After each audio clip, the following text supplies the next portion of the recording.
ફિલ્મોના પ્રમોશન તો ઘણી રીતે થતા હોય છે, પણ પહેલીવાર સપ્ટેમ્બરમાં આવનારી smart Gujarati horror comedy film કારખાનાની ટીમે અમદાવાદના ડોટ ટુ ડ્રોઈંગ ફાઉન્ડેશન સાથે મળીને હીરાવાડી ખાતે વૃક્ષારોપણનું આયોજન કર્યું હતું, જેમાં સૌથી વધુ બાળકોએ પણ ભાગ લીધો હતો। સવારે 6 વાગે શરૂ થયેલા કાર્યક્રમમાં લગભગ 150થી વધુ વૃક્ષો, જેમાં લીમડો, ગુલમોહર, પીપળાનો સમાવેશ થાય છે, તેનું વાવેતર તથા તેમના જતન માટે બાળકો દ્વારા પ્રતિજ્ઞા લેવામાં આવી હતી। પર્યાવરણ માટેના ઉત્તમ કામને બિરદાવવા ઠક્કરનગર વોર્ડના MLA શ્રીમતી કંચનબેન રાદડિયા પણ ઉપસ્થિત રહીને બાળકોનો ઉત્સાહ વધાર્યો હતો। આ પ્રસંગે કારખાનું ફિલ્મની સ્ટારકાસ્ટ સાથે વાત કરતા તેમણે જણાવ્યું કે કારખાના એ આજની જરૂરિયાત છે, પણ વૃક્ષારોપણ એ ભવિષ્યની માંગ છે। એ જ રીતે તાપમાન વધી રહ્યું છે, માત્ર વૃક્ષો જ આપણને બચાવી શકે છે।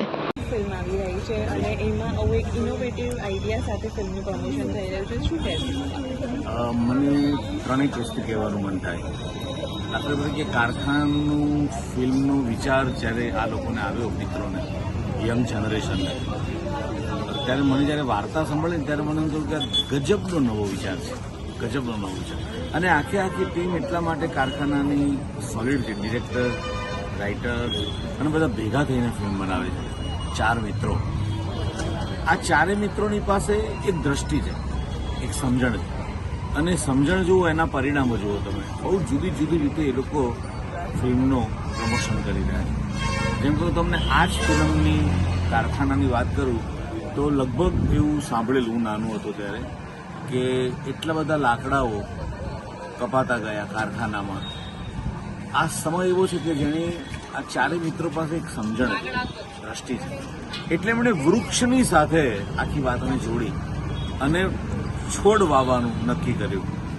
અને આ છોડ આવતીકાલે વૃક્ષ બને અને આપણી જનરેશન, એટલે આવનારી પેઢીને એનો છાંયડો મળે, એના ફળ મળે। આ વિચાર જ બહુ મહત્વનો છે। ગુજરાતી અનેક ફિલ્મો બની હશે, મેં પણ અનેક ફિલ્મોમાં કામ કર્યું હશે, પણ આટલું બધું ઇનોવેટિવ આઈડિયા વૃક્ષ વાવવા વિશે નથી આવ્યો કોઈ।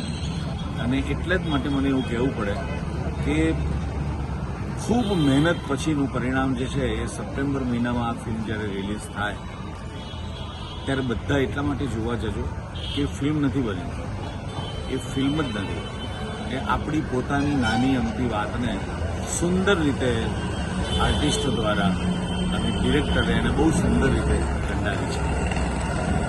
વૃક્ષ વાવવાની પાછળનો હેતુ બહુ જ સ્પષ્ટ છે, અને આ સ્પષ્ટ હેતુ એ છે કે પહેલી વખત ઇન્ડસ્ટ્રીમાં કોઈને આ વિચાર આવ્યો છે। વાર્તાનો પણ વિચાર પહેલી વખત આટલો સમૃદ્ધ વિચાર છે, અને એટલા જ માટે એવું કહેવાનું મન થાય કે હું ભાગ્યશાળી છું કે મારું આ ફિલ્મમાં કાસ્ટિંગ કર્યું। બહુ સારા સારા કલાકારો છે, રાજુભાઈ બારોટ છે, મકરંદભાઈ શુક્લ છે, કાજલબેન ઓઝા છે, અને તમને શું કહું કે બહુ જાણીતા કવિ છે કૃષ્ણ દવે, એમનો દીકરો પાર્થ કૃષ્ણ, મધુકૃષ્ણ દવે, ઋષભ થાનકી, પૂજન, પણ આ બધાના નામ નથી કહેતો, નામ એટલા માટે કે આ બધા હોવા છતાં પણ કોન્સેપ્ટ નંબર 1 છે, ડિરેક્શન નંબર 1 છે, એનું બેકગ્રાઉન્ડ મ્યુઝિક નંબર 1 છે। એટલા જ માટે તમે બધા જ એ ફિલ્મ જોવા જજો અને વૃક્ષારોપણને યાદ કરજો। તમને પણ ક્યાંક તક મળે ને તો ક્યાંક છોડ વાવજો, તમારું વાવેલું બધા લણશે। તમે એનો પ્રયત્ન જ નહીં કરતા કે આમાંથી તમને શું મળશે, આમાંથી તમારી પેઢીને મળશે। મને એક નાની અમથી વાત કહેવાનું મન થાય કે સગવડ અને સુવિધાઓને નામે વૃક્ષો, વાવેલા વૃક્ષો, એનું જતન કરેલા વૃક્ષોને આમ કરીને ઉખાડી નાખાય છે, પણ એ સગવડ અને સુવિધા ભૂલી જાય છે લોકો કે આનું નિકંદન કાઢીને તમે કંઈ નહીં મેળવો, મેળવેલું છે એ પણ જતું રહે। કારણ કે છોડને ઉગતા વર્ષોના વર્ષો લાગે, તો વર્ષોના વર્ષો થોડીક રાહ જોવી જોઈએ। એટલે જ વિનંતી કરું છું કે તમને પણ તક મળે ત્યાં વૃક્ષને વાવજો, અને મન થાય તો કોઈ છોડને ઉખેડવાનો પ્રયત્ન ના કરતા અને કોઈને કરવા ના દેતા। વૃક્ષ અનેક વખત બધા નિબંધો પણ લખાઈ ગયા, છાપાવાળાઓએ લખી નાખ્યું, ટીવીવાળાઓએ કહી દીધું, પણ એનો અમલ કરતાં ખબર નહીં શું તકલીફ પડે છે. પણ વૃક્ષ વાંચો. આઈ લવ યુ. મારું નામ પંચમી વિનુભાઈ રાદડિયા છે. સકરબાપાનગર વિધાનસભાના ધારાસભ્ય છું અને આજે મારા વિસ્તારની અંદર કારખાના ફિલ્મ દ્વારા આજે આ વૃક્ષારોપણ કાર્યક્રમ રાખવામાં આવ્યો છે. વૃક્ષ વાવીએ તો આપણે પર્યાવરણ બચાવી શકશું અને વૃક્ષથી વધારે વૃક્ષ વાવીએ તો આપણે જે આ અત્યારે અમદાવાદની અંદર 46 ડિગ્રી તાપમાન છે તે ઘટાડી શકીશું અને પર્યાવરણ બચાવી આપણું જીવન પણ બચાવી શકીએ. તો આપણે સંકલ્પ કરીએ કે હર કોઈ એક ઝાડ વાવી આપણે પર્યાવરણની જતન કરીએ. ભારત માતા કી જય, વંદે માતરમ. આજે મેમ ગુજરાતી પિક્ચરો ઘણા આવી રહ્યા છે અને એમાં એક ફિલ્મ દ્વારા આવું ઇનિશિયેટિવ લેવામાં આવી રહ્યું છે. એ વિશે આપણે શું કહેવું છે? આવનારી ફિલ્મ છે અને એના દ્વારા આવું એક ઇનિશિયેટિવ લેવાનું છે.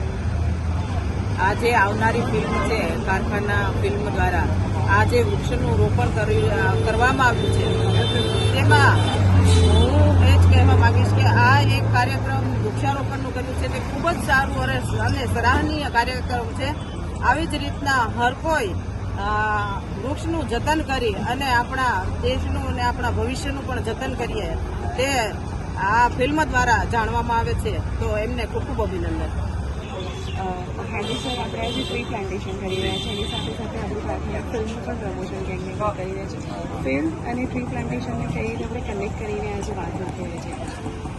એકચ્યુઅલી છે ને કે આજની જે પેઢી છે એ બોલિવૂડ તરફ વધારે વળી છે. ગુજરાતી ફિલ્મો બહુ પહેલાં લોકો ખૂબ જોતા હતા. તો હવે જ્યારે આપણે ટ્રી પ્લાન્ટેશન કરીએ છીએ, એક છોડને વાવીએ છીએ અને જેમ છોડ ઉગે ને ખૂબ ફળદાયી થાય એ જ રીતે ગુજરાતી ફિલ્મ ઇન્ડસ્ટ્રીને પણ એની જ જરૂરત છે. શરૂઆત આપણે આવા સારા કાર્ય થકી કરીએ તો આઈ ગેસ કે દરેક મૂવીને પણ એક પ્રોત્સાહન મળશે કે આવા એક યાદગીરી તરીકેના આપણા છોડ હંમેશા લોકોને હેલ્પફુલ રહેશે. સો દેટ્સ ધ બેસ્ટ થિંગ કે વૃક્ષ વાવીએ અને જેમ ફિલ્મોમાં પ્રીમિયર્સ ને બધું હોય છે એ જ રીતે એક એ યાદગીરી બનીને નથી રહેતું છેક સુધી, પણ આ વૃક્ષ છે એ હંમેશ માટે તમને યાદ રહેશે કે અમારા માટે તો છે જ સારું, પણ લોકો માટે પણ આ બહુ જ સારું છે. સો કારખાનું ફિલ્મ જે અમારી આવી રહી છે એ એક સ્માર્ટ મૂવી એ રીતે પણ છે કે અમારો આ બહુ જ સ્માર્ટ વિચાર છે કે વૃક્ષને વાવીને આપણે આગળ વધીશું. સો યસ, આઈ હોપ કે બધું જ સારું થાય, ઉગી નીકળે અને ફળદ્રુપ રહે. Thank you.